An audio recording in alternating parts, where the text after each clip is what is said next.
Over the past few years, I've seen engines come and go. Some, like Cumbria, were only supposed to be on the railway for a few years, but has now become a permanent feature. And others like Beatrice, who probably won't even know another home. And with so many engines, I often get asked, which one's your favourite? I don't play favourites, every one of them has its own unique charm and quirks. But there is one engine that resides here that honestly has a special place. It was the first engine I ever cleaned and the very last remnant of a forgotten line. It has a lot of different names, but we, all in the shed, call this sweet little engine Illingworth. Although the area surrounding the Nidd Valley boasts some of the most stunning scenery, the thought of a railway was not just for tourism but for business. Nidderdale and the outer areas had several different industries depending on the geography of the area. Near the town of Pateley Bridge, the river was a perfect place for a mill, ideal for the creation of textiles, while the cliffs and the valley had pockets of lead ore, not to mention the abundance of the natural stone, which was great for the quarry industry. The first mention of a railway was in 1818 in the survey between Pateley and Knaresborough.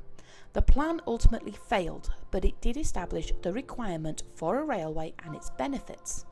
The plan suffered a further blow in 1849 when Parliament concluded to postpone the line to Pateley until the main line was complete from Thirsk to Stockton.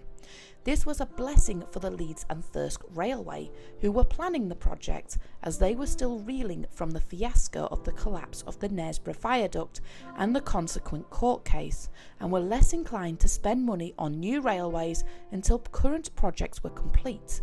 So the residents had to make do with a horse and car omnibus scheme which would connect to Ripley and the now defunct Bilton line.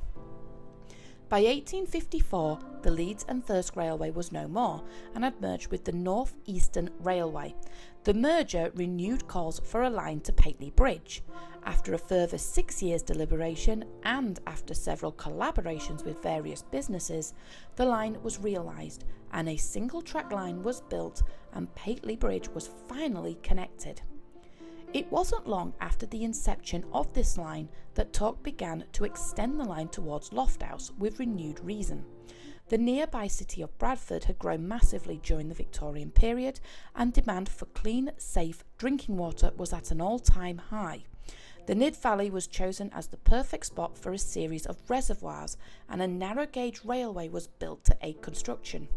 Although the lines were temporary, it all helped give the extension validity, especially if Bradford wanted to construct any future reservoirs.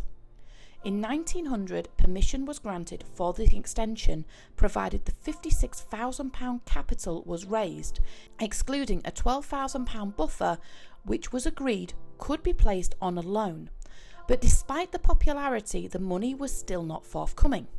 The Bradford local authority, called the Corporation, had been given the green light to build more reservoirs ahead of the railway and were keen to see this railway open.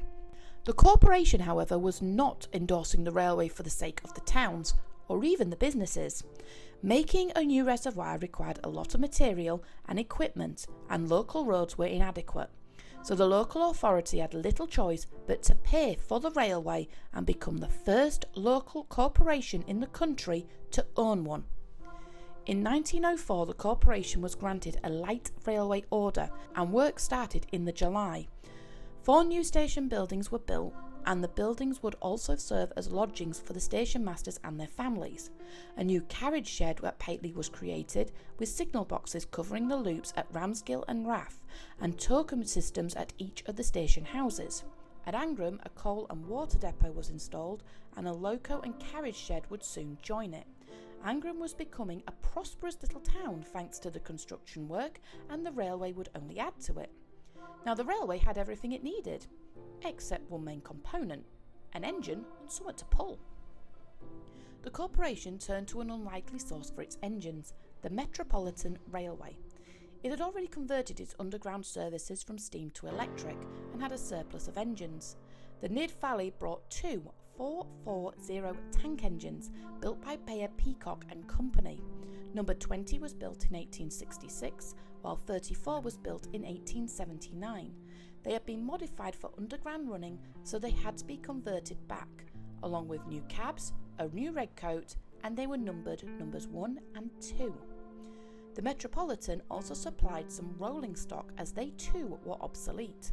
10 coaches, a mix of first and third class, arrived at the line after a fresh repaint, and thanks to the saving in the coaches and the engines, the goods wagons were purchased brand new, including 2 new brake vans, and finally a director's saloon, especially for the gentry, was ordered, although this was only around a few years before it was returned to the builders, citing little use. On the 11th of September 1907, all was ready for the big opening. People and gentry from all the surrounding areas attended, and the service started the next day, 4 trains each way. It was designed to line up perfectly with the train to Ripley and then beyond.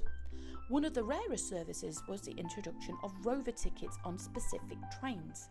These tickets allowed the passengers to alight from one station and take another train later in the day, giving the customer the chance to look around. Ideal for the growing tourist trade. By 1909, the railway invested in a new locomotive as number 2 engine was showing signs of wear. Hudswell Clark was awarded the contract and delivered works number 282, a small locomotive that was used as mixed traffic. In 1913, the corporation got a new contract for the Scarhouse Reservoir and upgraded a lot of its rolling stock and engines. In its height, 14 locomotives were running along the line, but the Scarhouse Reservoir was nearing completion, and as the reservoir was filling, the corporation was getting done with the railway. It was barely making money, and the only 2 times the railway had ever turned a profit, it was barely enough to cover one of the engine's maintenance. Once the work was completed and the reservoirs done, the corporation saw little need to keep the railway going and pulled the line. The railway saw less than 30 years of service. A single sale of all the stock happened at Pateley, and the Nidd Valley Railway was forever closed.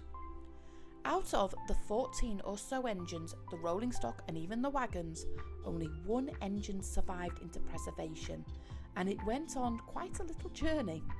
Built on the 19th of June at 1916 at Hudswell Clark, this little 040 engine number 1208 was used for the war effort at Gretna Green.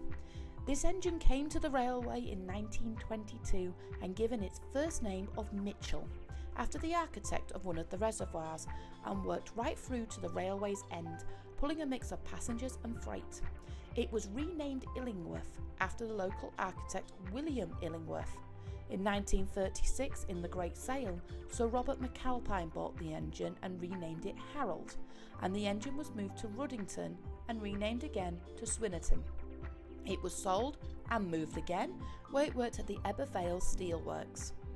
The next time the engine was seen was in 1946, where it was documented working on the breakwater project at Workington and helping to move the stone.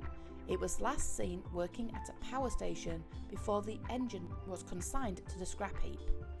But amazingly, although many didn't survive the cutter's torch or being cannibalised for parts, the engine somehow managed to survive with a lot of its original fittings. Although no one could say how many times the engine changed hands, it ultimately ended up in Norfolk in a backyard, in bits with a ton of rust. Stately Trains owner and director Stephen Middleton heard on the grapevine of the engine, and being from Yorkshire, decided to track it down. Finally, the work paid off and he negotiated the sale with the owner. He brought the engine back to Yorkshire in 2014, and through delicate and thorough restoration project, the engine steamed back to life in 2017. 5 years later, in honour of the doctors and nurses that helped thousands through the COVID pandemic, the engine was renamed Sea Coal and Nightingale. I have many fond memories of this plucky little engine, even in my short time at Emsey. I have cleaned this engine more times than any other, and I have to admit, it's amazing when the brass and the copper is cleaned. It shines to almost a mirror finish, and when the engine is in steam, those little pipes change to a multitude of colours with the heat. Sadly, this will be the engine's last year in steam for a little while, as the ticket is due later, but plans are already in place to overhaul her. It's a little engine. It is an engine of many names, and we are lucky to have the nameplates of most of them. Personally, I affectionately called this little engine the Bug. The reason? It's very green and goes like stink.